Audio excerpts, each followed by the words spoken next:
¿Cómo realizar una entrevista? Generalmente hemos estado del otro lado de las entrevistas y acá hay unos consejos prácticos sobre cómo poder realizarlas. Primero, es conveniente no dar explicaciones anticipadas. ¿A qué nos referimos con esto? Bueno,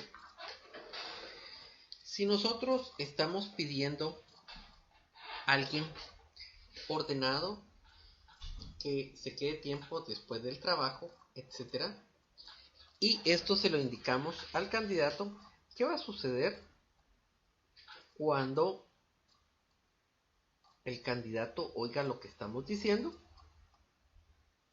Pues bueno, el candidato va a aplicar esto y lo que va a hacer es simplemente va a proyectar una imagen de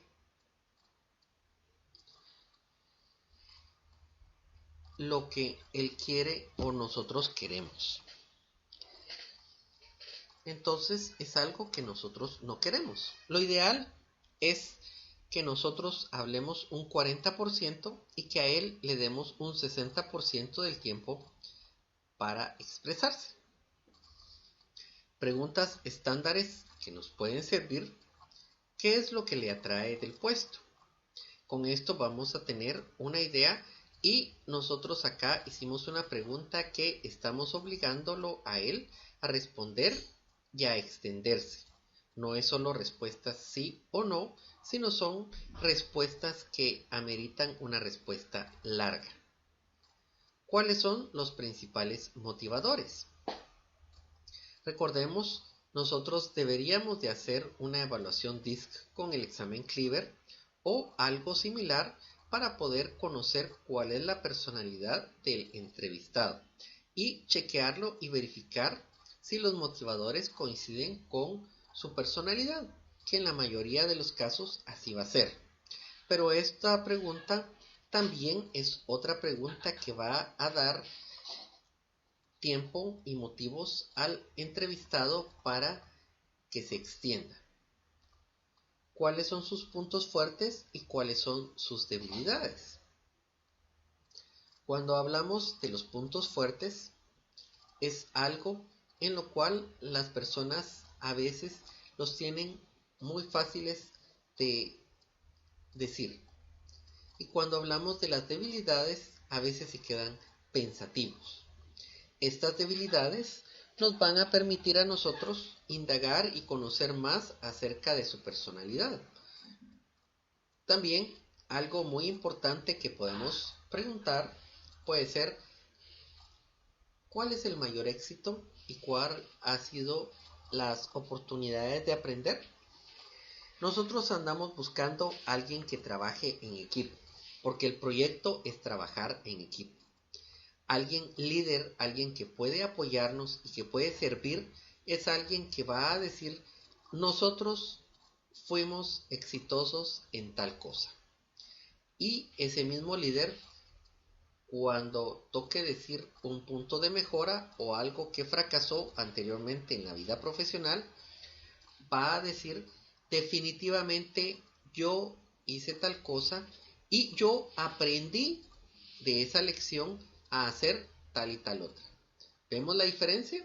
Cuando es positivo, el líder se enfoca en nosotros y cuando es negativo, se enfoca en él y ver cómo puede mejorarlo. Si responde cosas contrarias a estas, son alertas de su personalidad. No quiere decir que no lo contratemos, simplemente él tiene una personalidad de cierta manera.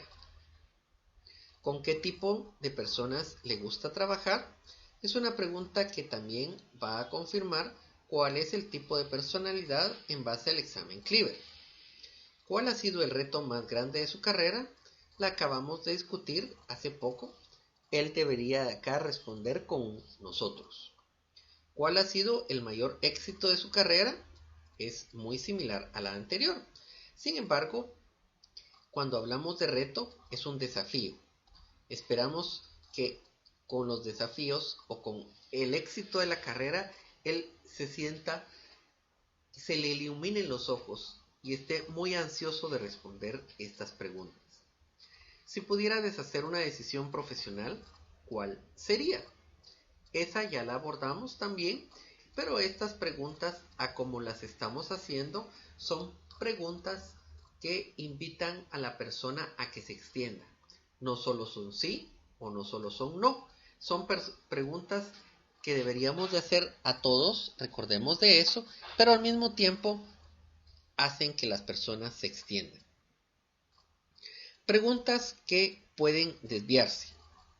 Hábleme de usted. Yo soy una persona que le gustan los animales, le gusta hacer deporte. Vemos cómo ya no estamos hablando del tema en cuestión, del trabajo. Podemos cambiarla como ¿por qué eligió esta profesión? Con esto vamos a saber más de cuáles son sus anhelos y sus motivantes. ¿Dónde quiere estar en 5 años? Pues yo en 5 años quiero estar más musculoso, con un mejor cuerpo. Quiero también haber terminado de que mis hijos hayan salido de la educación primaria. Es algo que nos puede llevar a un camino que no queremos. Lo podemos cambiar por ¿qué habilidades espera tener en 5 años? Son más orientadas a la parte profesional. ¿Qué lo distingue de los otros candidatos? Primero, él no conoce a los otros candidatos. No es algo que él pueda evaluar. Entonces, ¿por qué le estamos pidiendo que evalúe algo desconocido? Esa la podemos cambiar por ¿cuál es su habilidad más valiosa? Con esta hacemos que la persona nos diga de qué manera se destaca. Y algo muy importante que también debemos de analizar y encontrar es qué valor agregado va a aportar esta persona al proyecto. ¿Conoce algo muy específico y es un técnico muy especializado? Quizá tiene don para dar clases y pueda capacitar a alguien más. Quizá tiene actitud de servicio al cliente. Quizá sea una persona que le gusta los retos y le gusta dirigir a un equipo. Son cosas que nosotros podemos ir detectando e ir analizando cuando realizamos una entrevista. Consejos: dejar que las personas se extiendan, no hablarles más de la cuenta, sino que ellos hablen y hacerles por lo menos las mismas preguntas a todos los candidatos, para que así podamos compararlos unos con otros y podamos utilizar análisis de decisión multicriterio e ir anotando la información en esta tabla.